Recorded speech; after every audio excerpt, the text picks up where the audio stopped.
प्यारे बच्चों, जैसी पकड़ी नौनिया महाराजगंज की ओर से मैं अखिलेश समर आज फिर से क्लास 10 सब्जेक्ट साइंस का अगला टॉपिक गोली दर्पण से संबंधित महत्वपूर्ण शब्दावली का अध्ययन करेंगे।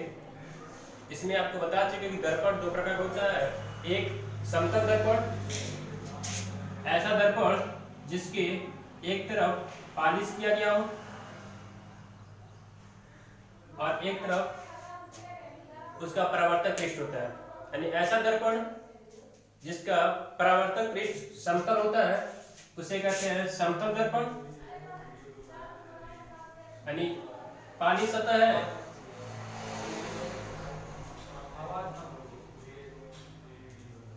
पॉलिश सतह यह परावर्तक पृष्ठ है।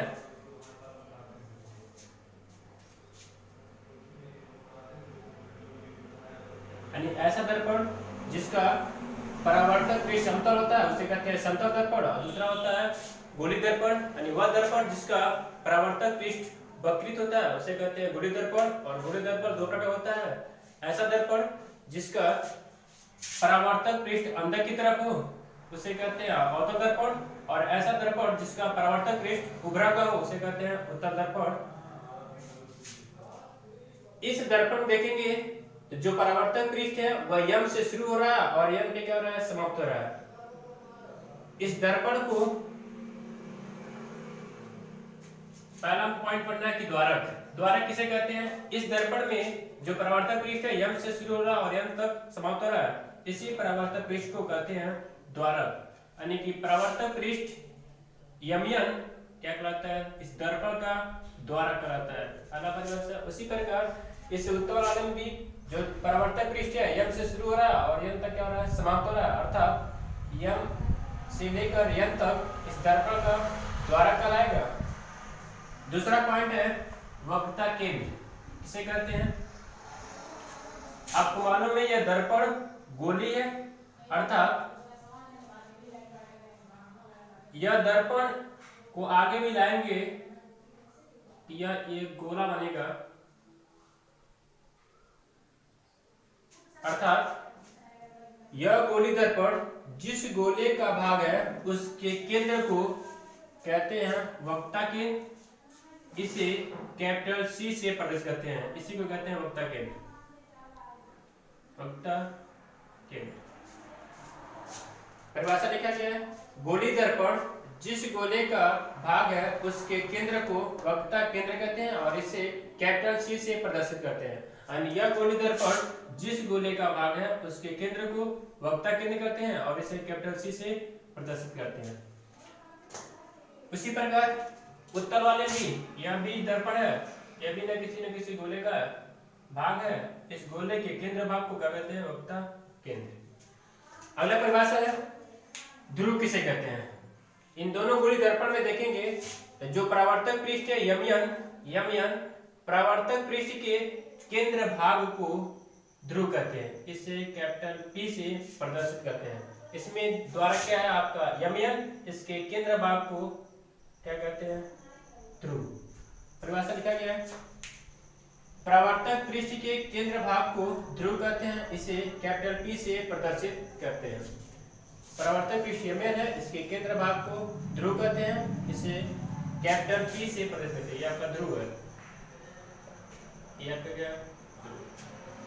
अगला परिभाषा है वक्रता त्रिज्या किसे कहते हैं? यह गोली दर्पण जिस गोले का भाग है उसके केंद्र को वक्रता केंद्र और उसके त्रिज्या को वक्रता त्रिज्या कहते हैं। यह आपका वक्रता त्रिज्या है, इसे त्रिज्या। यह गोली दर्पण जिस गोले का भाग है उसके केंद्र को वक्रता केंद्र और उसकी त्रिज्या को वक्रता त्रिज्या कहते हैं। इसी प्रकार इसमें भी क्या हो जाएगा? यह का वक्रता त्रिज्या हो जाएगा। परिभाषा देखिए, गोली दर्पण जिस गोले का भाग है उसके त्रिज्या को वक्रता त्रिज्या कहते हैं, इसे कैपिटल आर से प्रदर्शित करते हैं। सी से लेकर पी की दूरी है वक्ता त्रिज्या है, इसे कैपिटल आर से प्रदर्शित करते हैं। अब आते हैं मुख्य अक्ष किसे कहते हैं। यह गोली दर्पण जिस गोले के भाग है उसके केंद्र को वक्ता केंद्र और उसकी त्रिज्या को वक्ता त्रिज्या और परावर्तन पृष्ठ के केंद्र भाग को क्या कहते हैं, ध्रुव। गोली दर्पण के केंद्र और ध्रुव से होकर जाने वाली सीधी रेखा, गोली दर्पण के केंद्र और ध्रुव से होकर जाने वाली सीधी रेखा को क्या कहते हैं, मुख्य अक्ष। ये आपको कहते हैं मुख्य अक्ष।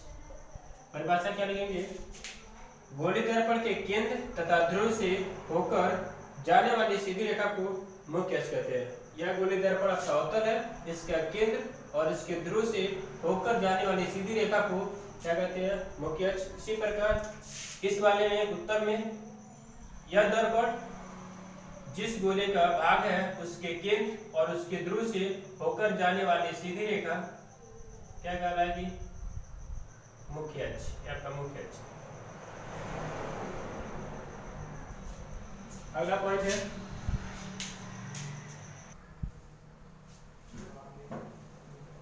अब अवतल दर्पण में फोकस बिंदु ज्ञात करने के लिए इस अवतल दर्पण में हम मुख्य अक्ष के समांतर दो प्रकाश किरण लिए हैं जो मुख्य अक्ष के समांतर है। मुख्य अक्ष के समांतर जाने वाली प्रकाश किरण परावर्तन के पश्चात जिस बिंदु पर मिलती हैं उसे उस दर्पण का फोकस बिंदु कहते हैं। इस अवतल दर्पण में दो समांतर किरण है जो मुख्य अक्ष के समांतर है।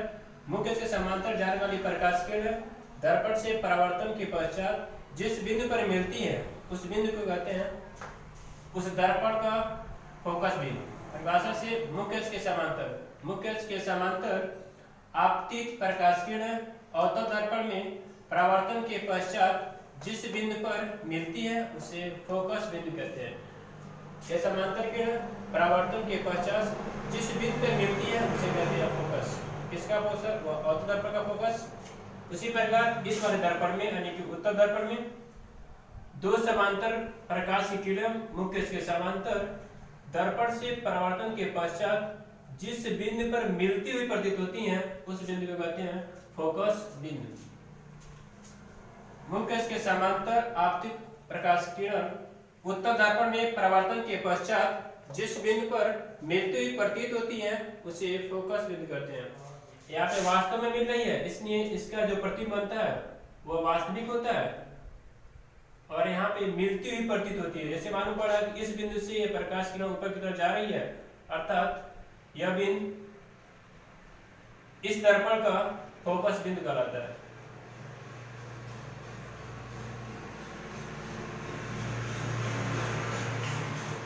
अब अगली परिभाषा है फोकस दूरी किसे कहते हैं। तो फोकस दूरी किसे कहते हैं, गोली दर्पण का ध्रुव और फोकस के बीच की दूरी उस दर्पण की क्या कहलाती है, फोकस दूरी। यानी P और F के बीच की दूरी को कहते हैं फोकस दूरी और इसे संक्षेप में स्मॉल f से प्रदर्शित करते हैं। इसी प्रकार इसमें भी क्या होगा, इस दर्पण का ध्रुव और इसके फोकस के बीच की दूरी कहलाती है फोकस दूरी। अर्थात ध्रुव और फोकस के बीच की दूरी फोकस दूरी कहलाती है। इसे स्मॉल f से प्रदर्शित करते हैं। बस ये